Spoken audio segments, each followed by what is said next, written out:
while this is happening, clearly in the Ukraine, the United States, meanwhile, took the time to bomb Somalia. While the world is talking about Russia and how Putin is slaughtering, he's doing this, he's doing that, and let me be clear, we don't root for Putin over here, gang. We don't root for Russia over here, gang. We don't root for empire over here, gang. We don't root for imperialism over here, gang. I don't give a fuck what empire is fighting this empire. It is a pox on both their houses. I hope both empires fall. So it is absolutely it is always fuck America. That should be a baseline understanding of any time you are tuning into this program. It is a baseline understanding of fuck America. But we're gonna throw on top of that baseline fuck Russia too, because I'm not gonna even geopolitically and even historically, from what I understand about Russia's interest and Russia's claim to this region of Ukraine. It is all imperialist shit behind it. And I don't doubt for a second, and I really want Jackie to come on here and talk to us about this possibly next week. I need to reach out to Jackie and see if she's available. But I understand the neo-Nazi element of this, and that is important. And it's also important to understand that the United States is backing the neo-Nazi element of this. And show me a time beyond World War II, even after World War II. The United States seemingly always had the backs of the Nazis. Even when they brought the Nazi POWs here in detention on United States soil, the Nazi POWs could walk around town. They could go have dinner, and the niggas still had to walk in through the back. So America ain't ever really been anti-Nazi per se. It had to fight the Nazis during World War II as a means to an end, because the Nazis were allied with the Japanese, and the Japanese brought that drama right to the front door. Well, actually the side door, because Hawaii is a ways away from the mainland, but you understand what I'm saying. Like, something had to be done at that point. But after that, come on over, Nazis. We got some jobs for you in NASA. Oh, can y'all help us build rockets? Yes. The United States government put the Nazis all to work after World War II. So it should surprise nobody that the United States will be allied with neo-Nazi forces, even though, is CNN reporting it that way? Is MSNBC reporting it that way? I doubt it. I doubt it. But so while this is happening, clearly in the Ukraine, the United States, meanwhile, took the time to bomb Somalia. Now, under the guise of fighting terrorism, right? I mean, again, literally, virtually at the same time as Ukraine is getting bombed by the Russians, the United States was bombing Somalia. And there have been a number, well, for one, there's a lot going on the continent. The US is bombing Somalia. We have French forces in Niger, in Mali, in Burkina Faso. We have our brothers and sisters there on the continent resisting that. But these NATO allied powers, the US, France, etc., are using these bombing campaigns and these campaigns of terror of Black people in these countries as the pretext about fighting terrorism. We're fighting Al-Shabaab. We are fighting Al-Qaeda. We're fighting ISIS. Okay. we don't believe you. And who y'all deem as terrorists? Shit. FBI probably deemed all of us as terrorists. So if the FBI came to my house, kicked in my door, they'd be like, we's fighting terrorism. And y'all would be like, that's bullshit. Y'all know Kim ain't no goddamn terrorist. And the FBI be like, shit. So don't be distracted, because there's a lot of distracting. Because let me be clear here, guys. Even the little bit that I have consumed, because I already know what time it is, the propaganda machine is fired up. I mean, it is cranked up and revving at a max capacity.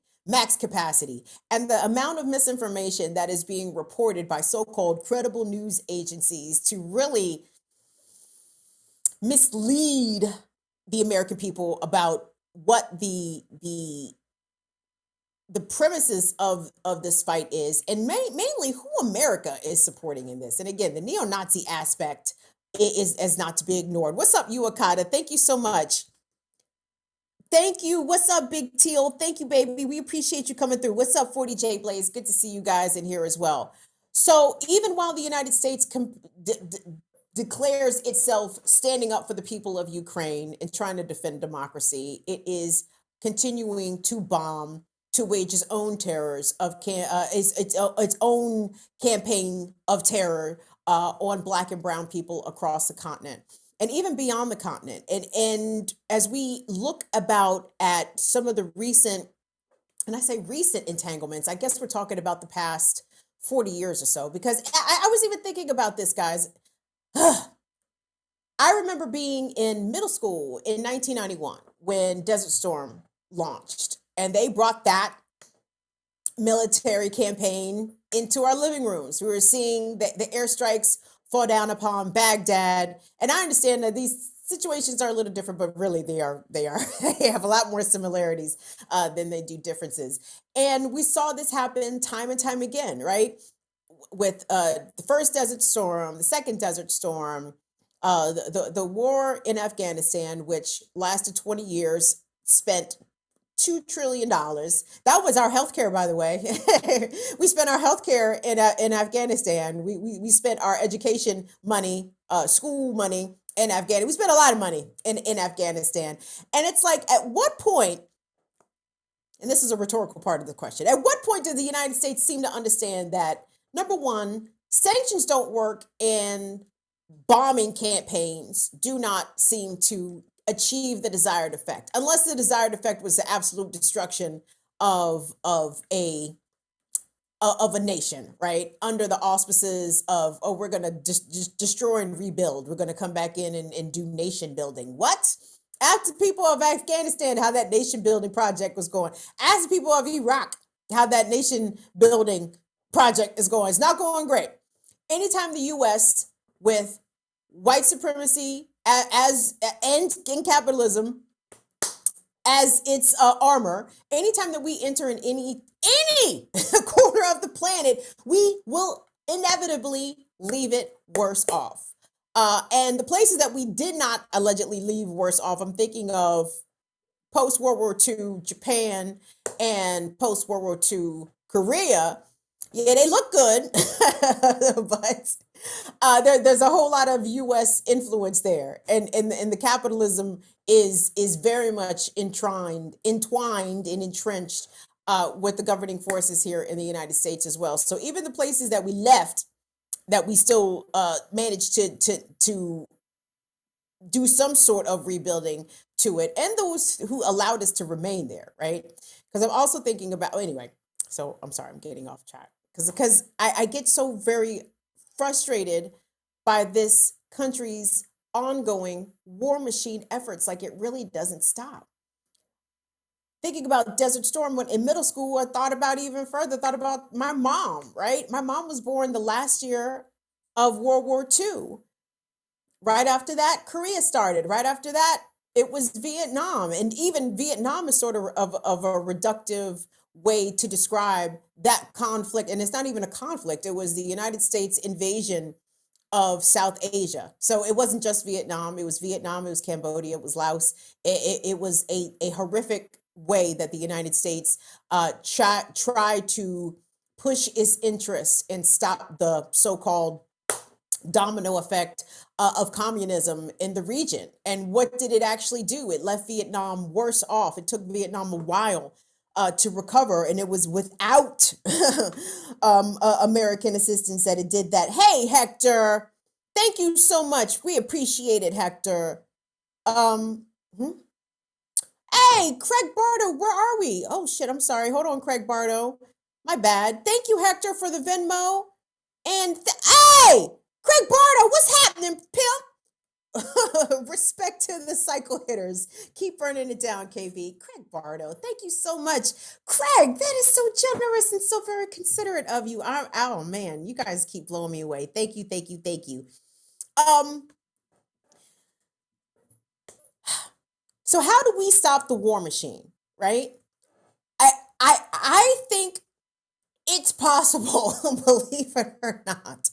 And again, I'm taking a lot of inspiration from Jacqueline Legrand.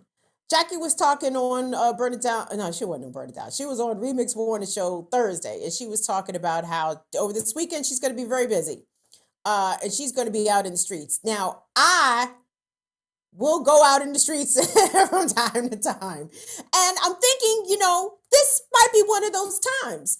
If I went out in '03, which I was out there with a lot of people, I know a lot of Gen Xers came to DC to protest the war in Iraq and the war in Afghanistan. I mean, if you remember this country after 9/11, America had boogeymen and enemies everywhere. And W. Bush was like, we gonna bomb the world, fuck them all. We were like, no, nigga, no. And we came out. Listen, I don't know what Gen X, and Gen X is still doing this thing, don't get me wrong, but Gen X came out. Okay, I know it's very easy to overlook what the anti-war efforts were post 9/11 and pre-Iraq and wars in Afghanistan and invasions of Afghanistan. But we came out for that. And you know what? If I came out for that, why wouldn't I come out for this? Why wouldn't I come out for this? And guys, I mean, I've been very transparent with you guys. I mean, this is what I do. I am a broadcaster, period, point blank. That is what I do. My goal here from this platform is to broadcast stories that are important, that affect marginalized people, that affect working class people, that mainstream outlets refuse to cover, and from perspectives that they refuse to even acknowledge or address. That is my goal here. If you are trying to figure out the best ways in how to organize not only anti-war efforts and but anti-imperialist efforts as well, I'm gonna do what everybody on BPM tell you to do, and that's join an organization, right?